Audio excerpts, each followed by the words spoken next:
Welcome to Cheap Joe's Art Stuff. My name is Julie, and I'm here to impart some knowledge to you today via a 2-minute art tip.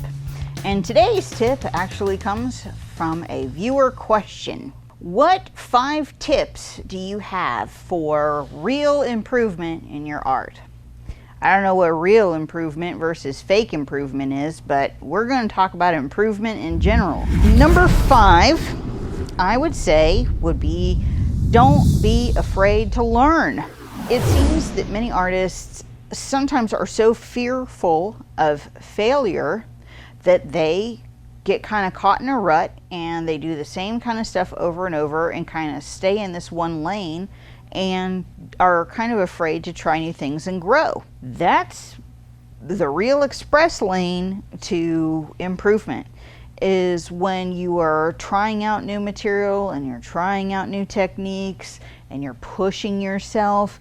Even if you're working in something that seems completely and totally unrelated, you'll never use this again, you will find that it has somehow, almost inevitably, some link to something that you already currently do and can bring you improvement. So don't be afraid to ask questions.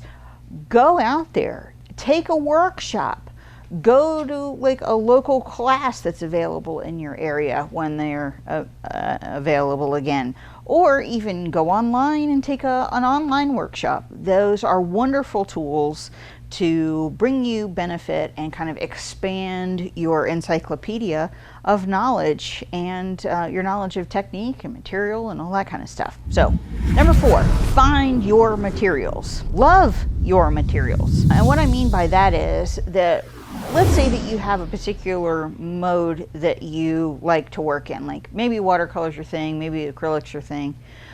Yes, you need to go ahead and try different stuff. You do.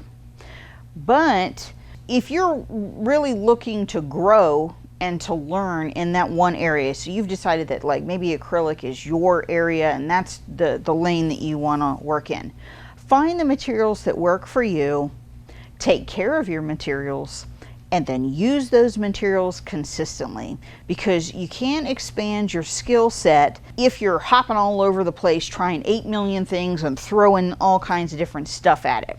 Now, those kinds of experiments are beneficial, yes, but if you're looking to develop a style or develop a particular technique or something like that, it's going to take consistent practice with a consistent set of materials. So find those materials that work for you, collect those materials, and learn within that framework of materials, and that will bring you a lot of benefit. 3, figure out who you are as an artist. What are you trying to say? This takes a long time, and it's gonna change. Like who you think you are, what you think your strengths are, will be one thing for a period of years, and then it may shift to another area. That's fine. But if you're shotgunning it and doing 8 million things at one time, it's hard for your viewers to understand and recognize your work and find you when they're looking for you.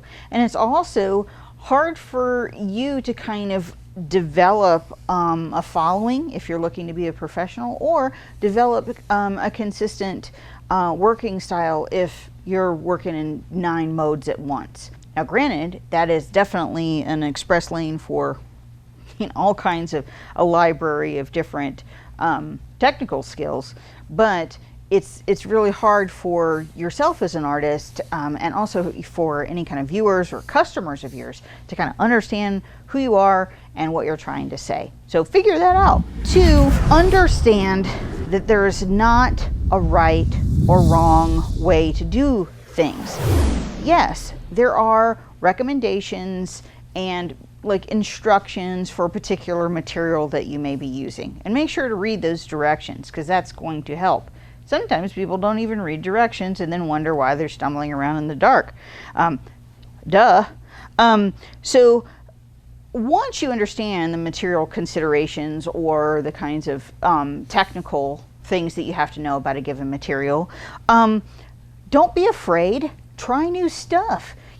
Maybe you're trying a new ink and you want to collage with it, or Maybe you've got a totally new surface that you found and you want to see if like acrylic works on it or stuff. That kind of experimentation is a wonderful learning curve. And if it wasn't for experimentation, we'd still be drawing on bark with burnt sticks, y'all. So like, understand that that is a very, very necessary part of the art experience. Try new things, play around.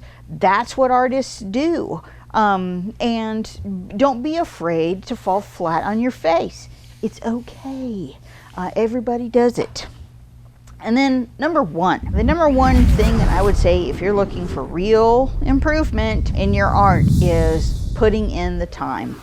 You're just gonna have to put in the time. There is no express lane.